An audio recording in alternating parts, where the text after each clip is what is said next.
The chamber was vast, built from crystalline materials that reflected light in ways that hurt human eyes.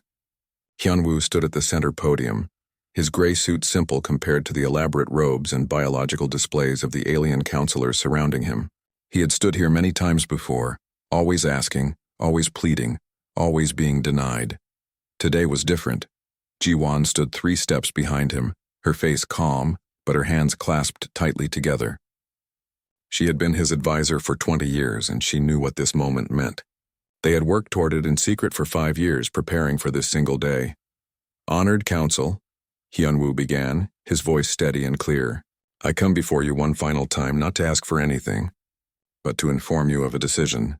Counselor Vextar, a being that looked like flowing metal given shape, made a sound that the translators rendered as laughter. Another human request? Another demand for voting rights you have not earned." Hyunwoo did not react to the mockery. He had heard it too many times. "No, Counselor. We are done asking. Effective immediately, humanity withdraws from the Galactic Council. All human embassies will close. All trade agreements are void. All military support contracts are terminated. We are going home." The chamber fell silent. 12 species, some older than human civilization by millennia, stared at the human ambassador. Counselor Thren, whose species resembled crystallized thought-given form, spoke carefully. "You cannot be serious. You would abandon the protection of the Council, the trade networks, the shared knowledge?" "We would," Hyunwoo replied. "For 150 years humanity has served this Council. We fought in your void wars. We died protecting worlds that were not our own. We shared our technology, our resources, our people. And for 150 years you have told us we are not worthy of a voice in decisions that affect us." Vextar's form rippled with disdain. "Because you are young, impulsive, emotional. You have been in space for barely 3 centuries. 5 people had star travel when your ancestors lived in caves." "Perhaps," Hyunwoo said quietly, "but we are done being treated as children who must earn the respect we have already given freely." Another counselor, Krell, whose merchant empire spanned thousands of worlds, leaned forward. "Think carefully, human. Without council trade, your economy will suffer. Without council protection, you are vulnerable. You need us." Ji-won saw Hyunwoo's jaw tighten, the only sign of emotion he allowed himself to show. "We have thought carefully, Counselor Krell, for years, and we have concluded that we would rather stand alone with dignity than kneel among you without it." "This is madness," Thren said, and there was something in the translator's rendering that might have been genuine concern. "The galaxy is dangerous. The void wars may have ended, but threats remain. Isolation is death. Isolation is survival when the alternative is slow suffocation," Hyunwoo replied. "We came to the stars hoping to find friends, allies, equals. We found masters who tolerate us at best, mock us at worst. That is not a partnership worth maintaining." Vextar's laughter echoed through the chamber again. "Fine, leave, crawl back to your little blue world. When pirates raid your colonies, when your economy crumbles, when you realize how much you need the Council, we will consider readmitting you. Perhaps in another century you will have learned humility." Hyunwoo looked at the counselor for a long moment. "I hope," he said softly, "that in another century you will have learned what you lost today." He turned to leave. Ji-won followed, and behind them came every human in the chamber. Diplomats, guards, technical staff, all moving as one toward the exits. Not running, not hurrying, but walking with quiet purpose. "You will regret this," Vextar called after them. "In 10 years you will come begging to return." Hyunwoo did not look back. He simply raised one hand in farewell and kept walking. The journey back to the human embassy took an hour through the massive station that served as the Council's neutral meeting ground. Word had already spread. Alien merchants and diplomats watched them pass. Some looked confused, others amused, a few concerned. Ji-won heard whispers in dozens of languages, the translators picking up fragments. The humans are leaving. About time, always causing trouble. Who will maintain the defense grids in Sector 7? At the embassy, the work had already begun. Staff moved efficiently, packing equipment, wiping data cores, preparing for departure. The embassy had been humanity's home in council space for 150 years. Now it would be empty within a week. Hyunwoo went to his office one last time. The window looked out over the strange beauty of Axis Prime, the artificial world that served as the council's capital. He had lived here for 15 years, He had dedicated his life to building bridges between humanity and the Council. "Do you think we are making a mistake?" Ji-won asked quietly, standing in the doorway. Hyunwoo did not turn from the window. "I think we are making the only choice they left us. We gave them everything they asked for and more. We bled for them, died for them, built for them, and they still saw us as lesser beings. At some point you have to stop begging for respect and simply demand it by walking away.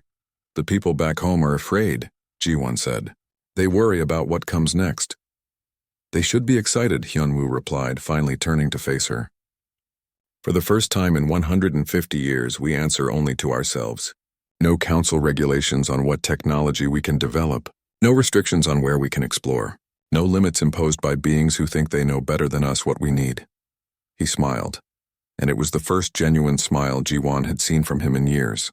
"They think we need them. They are about to learn exactly how wrong they are."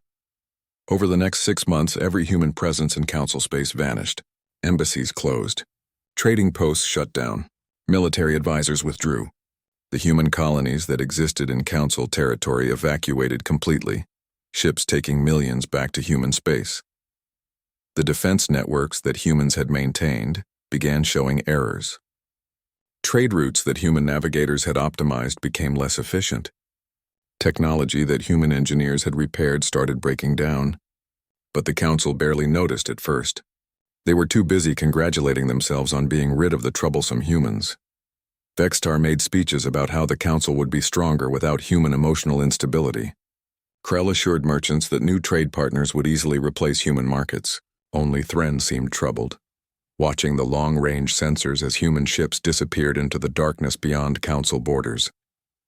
The last human to leave council space was Hyunwoo himself. His ship paused at the border, and he sent one final message to the council. "We came in hope. We served with honor. We leave in peace. May you find the wisdom we could not give you. Goodbye." Then humanity went silent. Their communication networks stopped accepting council transmissions. Their borders closed. Automated beacons warned any council ships to stay away. It was as if an entire species had simply decided the rest of the galaxy no longer existed. The council waited for humanity to come crawling back. The years passed. The silence continued. And slowly, so slowly that none of them noticed at first, everything began to fall apart.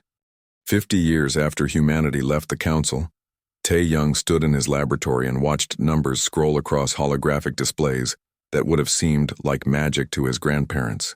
The equations were beautiful, elegant in their simplicity once you understood the underlying principles.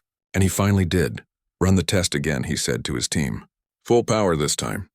The device in the center of the lab hummed to life. It was small, no larger than a human fist, but what it represented was revolutionary. For centuries, faster-than-light communication had required massive relay stations scattered across space. Messages traveled through them like water through pipes, limited by infrastructure and council regulations. Tae-young's device needed no relays. It communicated directly across any distance instantaneously. He watched as the test signal reached the probe they had placed 50 light-years away. The response came back in less than a second. His assistant, a young woman named Da-yoon, laughed with delight. "It works. Tae-young, it actually works." "Of course it works," Tae-young replied, but he was smiling too. "Physics does not care about council regulations. They told us this was impossible because they never tried. We tried." News of the breakthrough spread quickly through human space. Within months, the old relay system was being replaced. Communication became instant, coordination perfect. Human colonies that had felt isolated were suddenly as connected as if they stood next door to Earth, but communication was just the beginning. Admiral Su-bin watched from the bridge of her ship as the new drive system engaged. The pioneer's dream did not move in any conventional sense. It phased, slipping sideways through reality, and emerged 3 light-years away in minutes instead of weeks. "Phase drive operational," her helmsman reported. "All systems stable. No signs of detection on any council frequency." Su-bin nodded in satisfaction. The council's ships were fast, but they left trails that could be followed.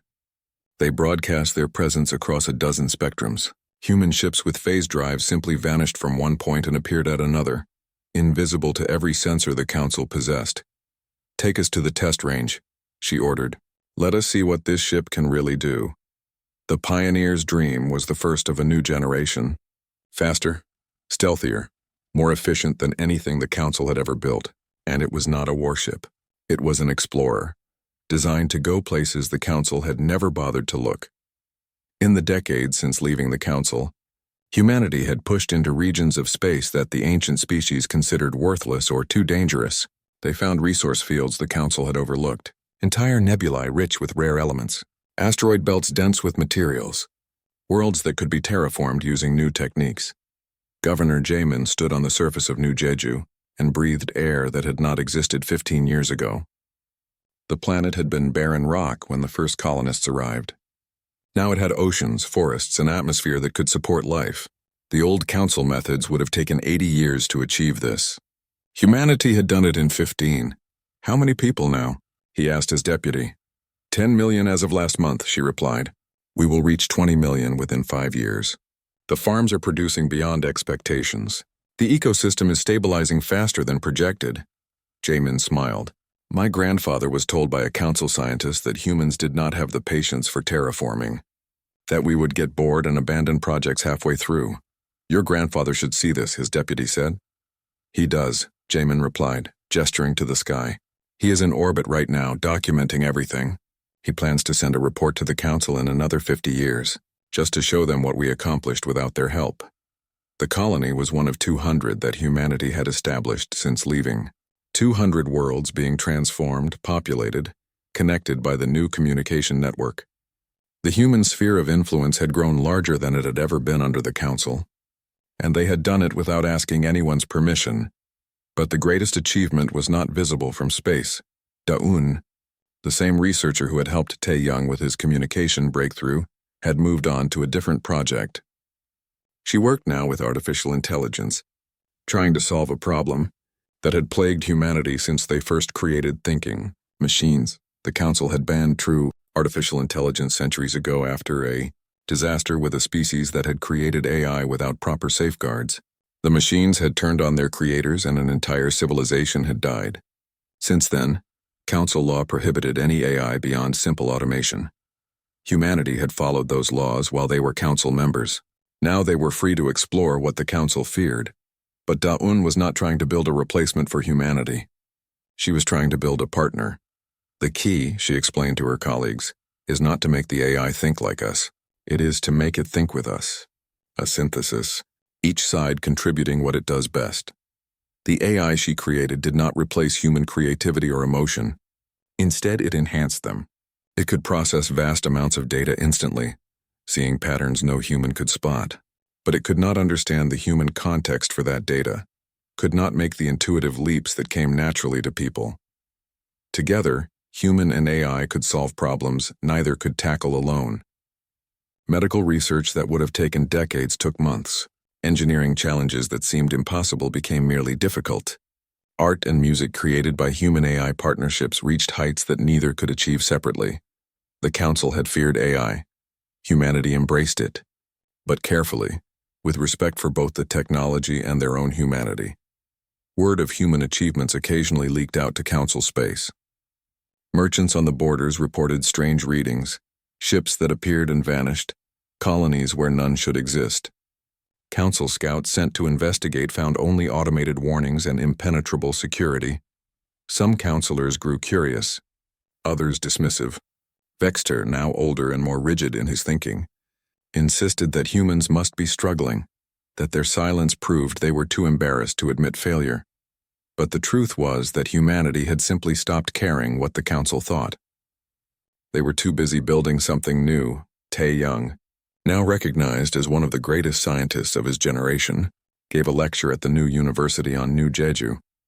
Students from across human space attended via instant communication, their holographic presences filling an auditorium. We were told we were too young, he said, too impulsive, too emotional.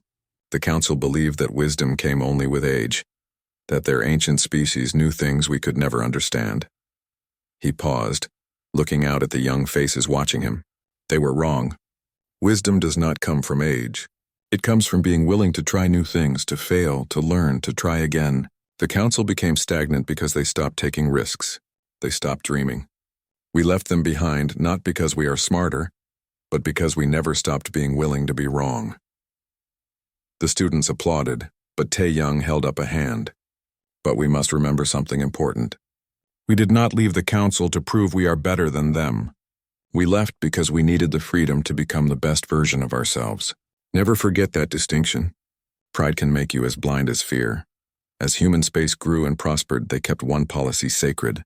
They monitored council space from afar, watching for threats, listening for distress. They had left the council, but they had not abandoned the idea of helping others. Admiral Subin, now commanding an entire fleet of exploration and defense vessels, made sure that every ship captain understood this principle. We do not owe the council anything, she told them, but we owe ourselves the responsibility to be the people we want to be. If someone needs help and we can provide it, then we help. That is not about them, it is about us. Her officers understood. They had grown up hearing stories about the old days, about being looked down upon, about being told they were not good enough. They knew that humanity had left to preserve its dignity, but they also knew that dignity meant nothing if you lost your compassion along the way.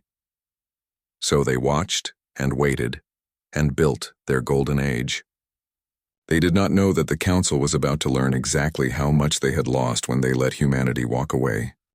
Councillor Thren stood before the economic projection displays and felt something that his species rarely experienced.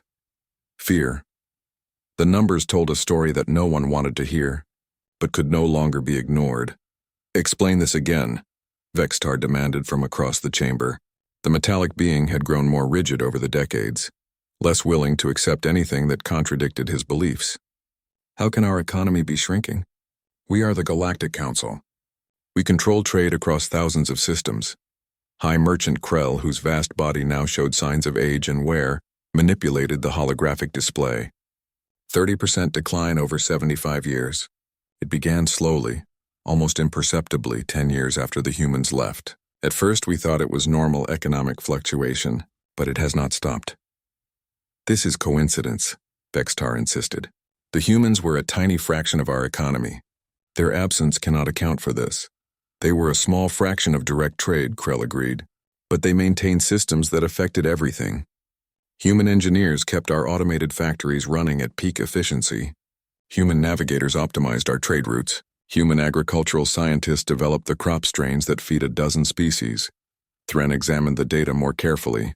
The food shortages on the outer worlds. The factory breakdowns in Sector 9. The trade route delays. These are all connected? All connected to the absence of human expertise, Krell confirmed. We assumed we could simply replace them. But their methods were more sophisticated than we realized. They made things look easy, and we mistook that for simplicity. Another counselor, a being named Priya who represented the manufacturing worlds, spoke up. The maintenance drones in my systems have been breaking down. They were designed by humans during the Void Wars. We have the schematics, but every time we try to repair them, we make them worse. It is like we are missing some fundamental understanding of how they work. Then hire new engineers, Vextar snapped. We have a dozen species with technical skills. We tried, Priya replied quietly. They look at the human designs and say they are impossible. They claim the mathematics does not work. But the drones kept working perfectly for 50 years after the humans left. Only now are they failing. General Vormak entered the chamber, his armored form moving with a heaviness that suggested bad news. We have more immediate problems than economics. The Void War's enemy is showing activity again on the rim. The chamber fell silent. The Void Wars had nearly destroyed the Council 30 years before humanity arrived. It was humans who had helped turn the tide. Humans who had developed the defense networks that kept the enemy contained. How bad? Thren asked. 3 outposts lost in the last month, Vormak replied. The defense grids should have warned us, but they are not functioning properly. We sent technicians, but the systems are too degraded. They were designed to be maintained by human crews. The humans have been gone for 75 years, Vextar protested. Are you telling me that their absence is only now causing problems? The systems were well built, Vormak explained. They lasted decades with minimal maintenance. But nothing lasts forever. Without proper care, even the best systems fail, and we do not know how to care for them properly. Thren felt the weight of realization settling over him. We took them for granted, all of it. We thought they were serving us out of need, never considering that we might need them more. Nonsense, Vextar declared. We are the Galactic Council. Species come and go, but we remain. We will adapt as we always have. But adaptation proved harder than anyone expected. The Council tried to contact humanity, sending diplomatic missions to the border of human space. Every ship was turned away by automated systems. The messages were polite but firm. Humanity did not wish to be disturbed. Some counselors suggested forcing the issue, sending military ships to demand audience. Formac advised strongly against it. We know nothing about human capabilities anymore. They have been silent for 75 years. In that time, they could have developed anything. Our intelligence suggests their technology has advanced significantly. Starting a conflict would be unwise. So the Council was left to manage its decline alone. Food shortages became famines on some worlds. The old trade routes, no longer optimized, took weeks longer than they once did. The costs added up, and species that had been loyal for millennia began to grumble. Then came the Corvash. The first reports were confused. A merchant convoy had simply vanished in deep space. Then a mining station went silent. Then a small colony stopped responding to hails. General Vormak sent scouts to investigate. What they found was horrifying. The Corvash were unlike anything the Council had encountered before. They were parasites, creatures that consumed other life forms and took their knowledge, their technology, their very identities. They came from the dark spaces between galaxies drawn by some unknown purpose, and they were spreading. How do we fight them? Thren asked during an emergency session. Formac displayed tactical data. They use hit-and-run tactics. They strike fast, take what they want, and vanish before reinforcements arrive. Our fleet doctrines are not designed for this kind of warfare. We train for large-scale engagements, formation battles, siege tactics. These creatures ignore all conventional military theory. Who developed our current military doctrine? Priya asked, though her voice suggested she already knew the answer. It was a joint effort, Formac replied carefully.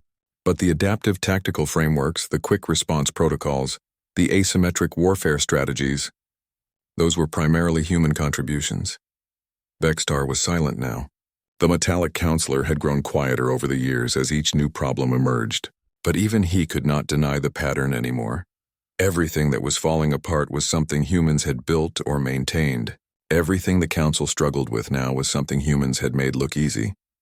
The defense networks, the economic systems, the military strategies, the technological innovations. Humanity had not been passengers in the Council. They had been the engine that kept everything running smoothly. And no one had noticed until the engine was gone. We must contact them, Thren said finally. We must set aside our pride and ask for their help. They will not respond, Krell said. We have been trying for years. They ignore every message. Then we send someone in person, Thren insisted. We go to their borders and we beg if we must. Because if we do not, we will fall apart completely. Vexitar finally spoke, his voice carrying none of its old arrogance. I voted to let them leave. I laughed when they walked away. I said they would come crawling back within a decade, begging to return. He paused, looking around the chamber. I was wrong. About all of it. They did not need us. We needed them. And we were too proud and too blind to see it. The admission hung in the air like a condemnation. For 75 years, the Council had told itself that humanity's departure was insignificant. That they were better off without the troublesome humans. That ancient wisdom would always triumph over youthful enthusiasm. The numbers on Krell's displays told a different story. The Council was dying, slowly but surely, not from conquest or disaster but from simple decay. The loss of one species, a species they had dismissed as unimportant, was bringing down a galactic civilization that had stood for millennia. Prepare a diplomatic mission, Thren ordered. Send our best negotiators. Prepare documents acknowledging our mistakes. Offer whatever we must to bring them back. And if they refuse? Priya asked. Thren looked out the window at the stars beyond. Somewhere out there, humanity had built a civilization without the Council. They had thrived in isolation while the Council crumbled. They had proven that they did not need the ancient species who once looked down on them.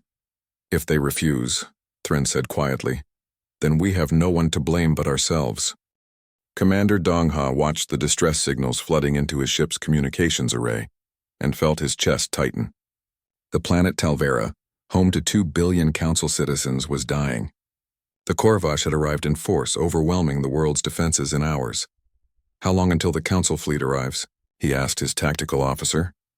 4 days at their best speed, sir, came the reply. The world will fall in less than 8 hours. Dongha stared at the tactical display. His ship, the Horizon's Edge, was one of 30 human vessels on long-range patrol near the border of council space. They had been monitoring the situation in silence, as they had for decades. Watching, waiting, not interfering. Sir, we are receiving hundreds of civilian broadcasts, his communications officer reported. They are saying goodbye to loved ones. They know no help is coming in time. The bridge was silent. Every officer present knew the stakes. Humanity had left the council 75 years ago. They owed these people nothing. Intervening would reveal their position, their capabilities, everything they had kept hidden. But 2 billion people were about to die. Get me a secure channel to the fleet command, Dongha ordered. And get me Chancellor Xianwu now. The debate that followed lasted exactly 12 minutes. Dongha made his case. Admiral Subin, now elderly but still commanding the human defense forces, supported him. Others argued for caution, for secrecy, for staying hidden. Chancellor Xianwu listened to all sides, then made her decision in 3 simple words. Save them all. Young Jae, the diplomatic officer aboard the Horizon's Edge, and looked at Dongha with concern. Sir, if we do this, everything changes. The council will know where we are, what we can do. We lose every advantage we have built. I know, Dongha replied, but advantages mean nothing if we lose who we are. Prepare the fleet for combat operations. Phase drive to maximum. We are going in. The 30 human ships vanished from their positions and reappeared in Talvera's orbit seconds later. The sudden appearance of vessels using impossible physics sent shockwaves through every sensor in the system. The council defenders, struggling against the Korvash swarm, could barely process what they were seeing. This is Commander Dongha of the Terran Defense Fleet, he broadcast on all frequencies. We are here to help. All council ships, fall back to defensive positions around the evacuation zones. We will handle the Korvash. The council fleet commander, too exhausted and desperate to question this miracle, immediately complied. His ships pulled back, battered and burning, leaving the field to the humans. What followed was less a battle and more a demonstration of how warfare had evolved, while the council stood still. Human ships moved in ways that seemed to violate physics. They phased in and out of normal space, appearing behind Korvash vessels and striking before vanishing again. Their weapons were precise, hitting weak points with surgical accuracy. Their shields absorbed attacks that would have crippled council dreadnoughts. But more than technology, it was their tactics that made the difference. The Korvash relied on chaos and speed, overwhelming opponents with unpredictable attacks. Human commanders adapted in real time, predicting and countering every move. When the Korvash split their forces, the humans divided to match. When the parasites tried to flee, phase drives cut off their escape. On the surface of Talvera, the situation was desperate. Millions were trapped in cities under attack, the Korvash sweeping through streets and buildings. The council forces had no way to evacuate so many people so quickly. That was when the human transport ships arrived. Dr. Hyojin coordinated the medical evacuation from the lead transport. All teams move fast but stay calm. We need to process 10,000 people per hour from each evacuation point. Use the portable med scanners to identify critical cases. Anyone who can walk goes to the transports. Anyone who cannot gets immediate treatment. Her teams moved with practiced efficiency. They had trained for mass casualty events, prepared for disasters on this scale. The council rescue workers watched in amazement as humans set up field hospitals in minutes, using equipment that seemed decades ahead of council technology. Councillor Thren was in one of the evacuation zones when the building he was sheltering in began to collapse. The Korvash had breached the perimeter, and conventional weapons were barely slowing them down. He thought he was going to die, trapped under rubble with no hope of rescue. Then human Marines crashed through the ceiling. They moved fast, clearing debris with powered exoskeletons, their weapons firing with devastating precision. One of them, a young woman whose name tag read Corporal Minji, pulled Thren from the wreckage as if he weighed nothing. "Stay close," she said through her helmet speakers. "We are getting you out of here." The extraction was terrifying. The humans moved through a war zone as if it were routine, their training and equipment giving them advantages that seemed impossible. They shielded civilians with their own bodies, carried the wounded, and held back the Corvash with a ferocity that surprised even Thren. When they reached the evacuation point, young Jay was there to greet the survivors. The diplomatic officer looked exhausted, her uniform stained with dust and blood, but her expression was calm and professional. "Counselor Thren," she said, recognizing him, "you are safe now. Please proceed to the transport ships. Medical staff will examine you once aboard." Thren stared at her. You are human. You came back." "We never left the galaxy," young Jay replied. "We just left the council." "There is a difference, and but why?" Thren asked. "Why help us? After everything we did, everything we said. Why risk your lives for people who treated you so badly?" Young Jay was quiet for a moment, looking at the streams of refugees being loaded onto transports. "Because this is who we are. We do not let people die when we can help. It does not matter if they wronged us. It does not matter if they think we are lesser. Life is precious, and if we have the power to save it, we do." "That is not about you." "It is about us." The battle in orbit lasted 6 hours. When it was over, the Corvash were either destroyed or driven off. The human fleet had not lost a single ship. The Council fleet, battered but surviving, watched in stunned silence as human vessels coordinated rescue operations with a precision and efficiency that seemed impossible. Dr. He Jin's medical teams treated over 50,000 wounded in those hours. They used medicines and techniques the Council had never seen, healing injuries that would have been fatal by Council medical standards. They asked for nothing in return, simply doing their work with quiet competence. On the planet's surface, human engineering teams began repairing critical infrastructure. Power plants came back online. Water systems were restored. Communications networks were rebuilt. They left behind equipment, supplies, and detailed instructions for maintaining everything. Commander Dongha stood on his bridge and watched Talvera stabilize. "Prepare to depart. Our work here is done." "Sir," his communications officer said hesitantly, "the Council fleet is requesting a meeting. They want to thank us properly, establish formal communications." "Denied," Dongha said. "Send them our medical data on Corvash biology and tactical analysis of their combat patterns.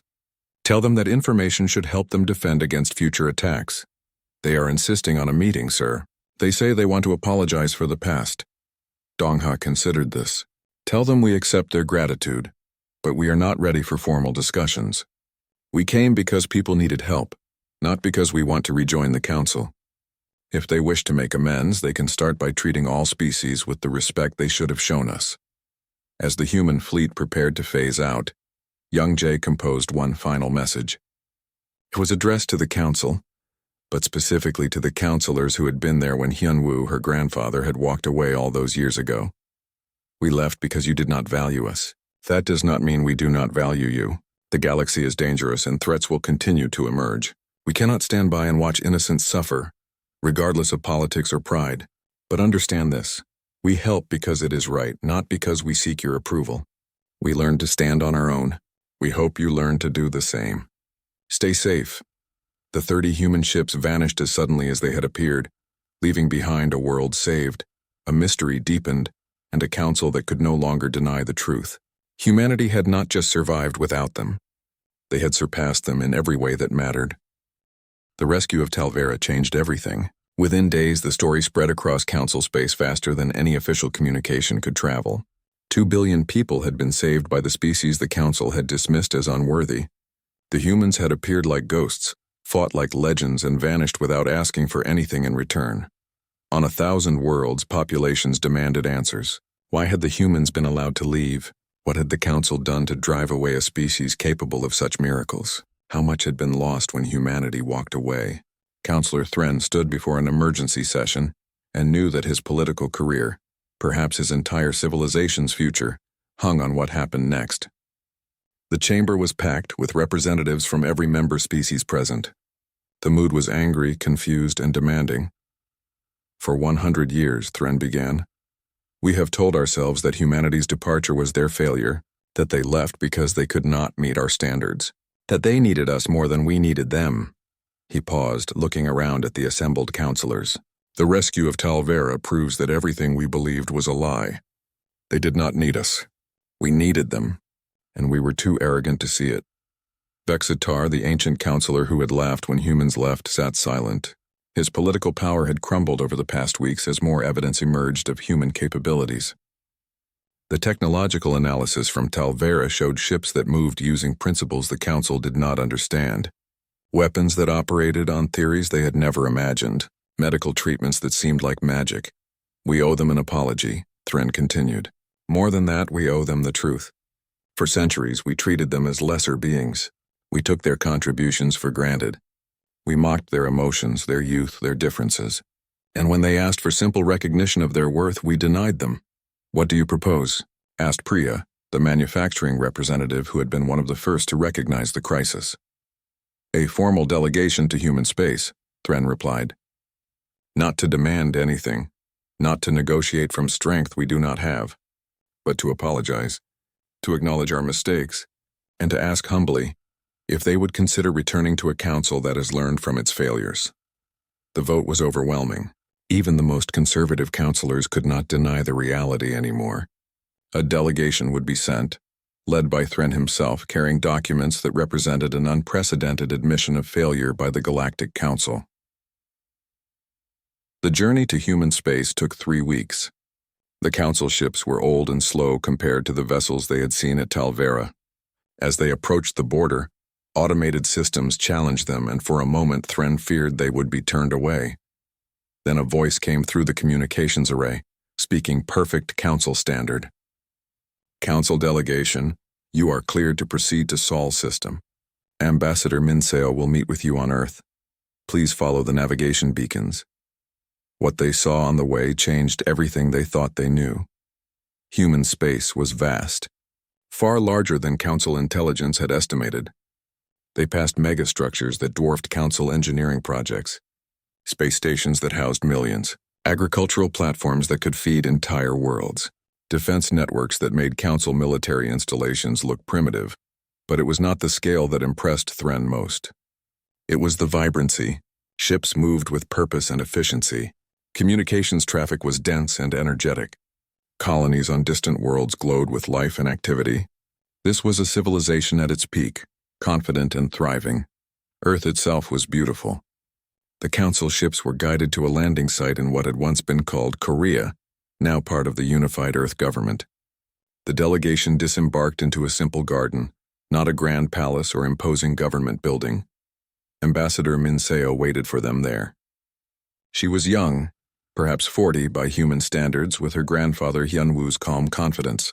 But where Hyunwoo had carried weariness from years of fighting for respect, Minseo radiated the quiet assurance of someone who had never needed to prove herself to anyone.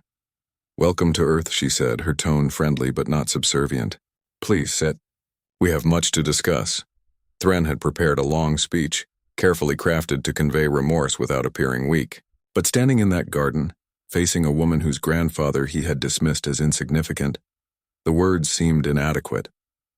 We were wrong, he said simply, about everything, and we are here to apologize and to ask if there is any way to repair what we broke. Minseo studied him for a long moment. My grandfather told me stories about the old days, about serving the council, about being mocked and dismissed, about walking away with dignity because that was all he had left. For a long time I thought I would hate you all for what you did to him. And now? Thren asked quietly. Now I understand that hate is useless, Minseo replied. My grandfather lived to see humanity thrive in ways the council never allowed. He died happy, surrounded by people who valued him. Your opinions stopped mattering to us decades ago. The words stung precisely because they were not meant to wound. They were simple truth. Humanity had moved on. Then why did you save Terra? Priya asked. If we do not matter to you, why risk your people? Because life matters, Minseo answered. Because when you have the power to help and you choose not to, you lose something important. We did not save Terra for you. We saved it for ourselves to remain the people we choose to be. Over the next 3 days, negotiations proceeded. The council offered everything they could think of.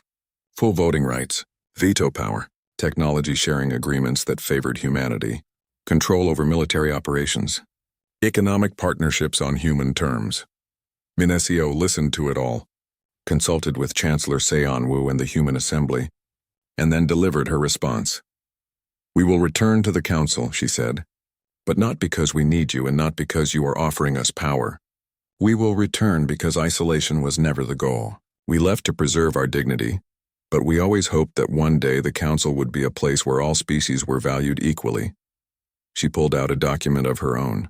We have 3 conditions. First, full equal partnership with all the rights and responsibilities that entails. No more waiting decades to earn respect we should have had from the start. Thren nodded immediately. Agreed. Second, technology sharing agreements that respect intellectual property and give credit where it is due. No more taking our innovations and pretending they came from ancient council wisdom. Agreed, Thren said again. Third, and most important, an honest historical record. What happened between humanity and the council must be documented truthfully.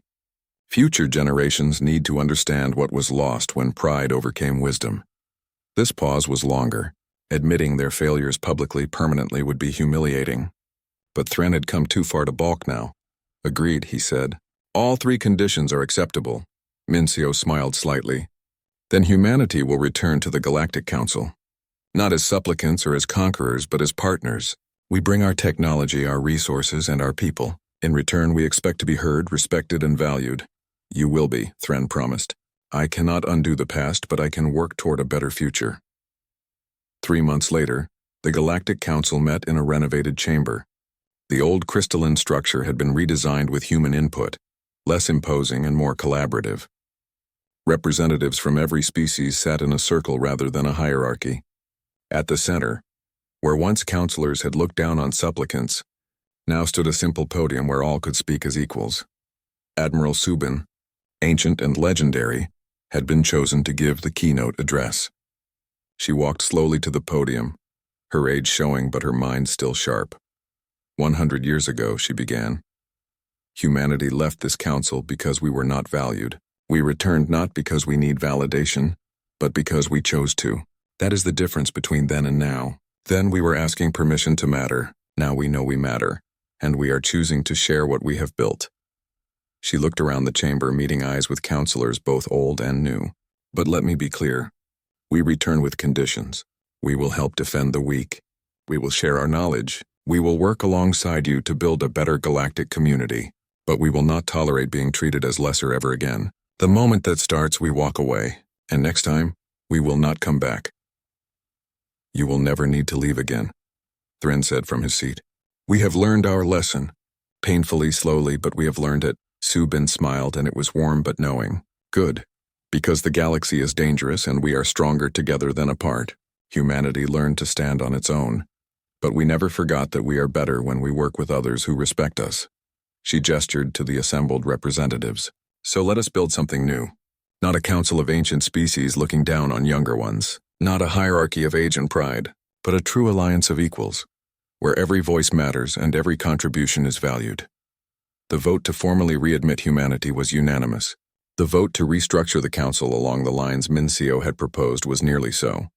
Only a handful of the oldest, most conservative counselors abstained, unable to let go of the old ways entirely. After the session, Mincio found Thren alone in the garden outside the chamber. The old counselor was looking at the stars, lost in thought.